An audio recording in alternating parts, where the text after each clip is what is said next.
ప్రభు తన శిష్యులను అడుగుతున్నారు, మనుష్య కుమారుడు ఎవరని ప్రజలు భావిస్తున్నారు అనే ప్రశ్న అడిగారు. ప్రభు మరి తన గురించి తెలుసుకోవాలని ఎందుకు ఆరాటం, ఎందుకు కుతూహలం?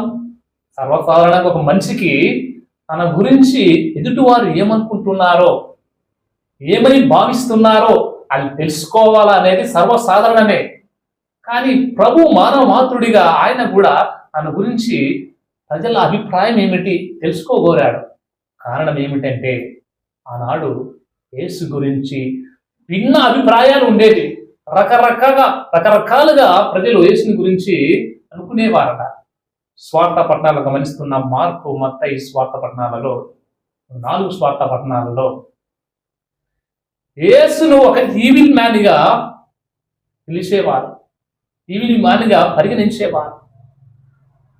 బెల్జాబుల్ సహాయంతో ఈయన దయ్యాలను వెళ్ళగొడుతున్నాడు అని ఆయన ఈవిల్ పర్సన్ గా వారు భావించేవారు.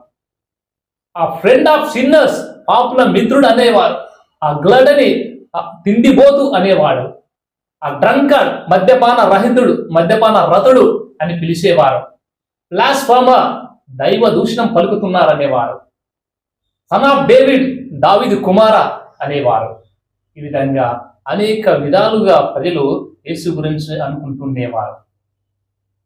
అందుకే కాబోలు స్వార్థ పట్టణంలో ప్రభు తన శిష్యులను అడుగుతున్నారు, ప్రజలు నేను ఎవరని అనుకుంటున్నారు అని కైసరియా ఫిలిప్పు ప్రాంతంలో తన శిష్యులను అడుగుతున్నారు.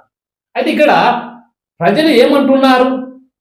కొందరేమో ఏలి అన్నారు, బప్తిస్మా యోహాన్ అన్నారు, మరి కొందరు ఇర్మియా లేదా ప్రవక్తలలో ఒకరిగా చెప్పుకుంటున్నారండి అని తన శిష్యులు సమాధానం ఇచ్చారు.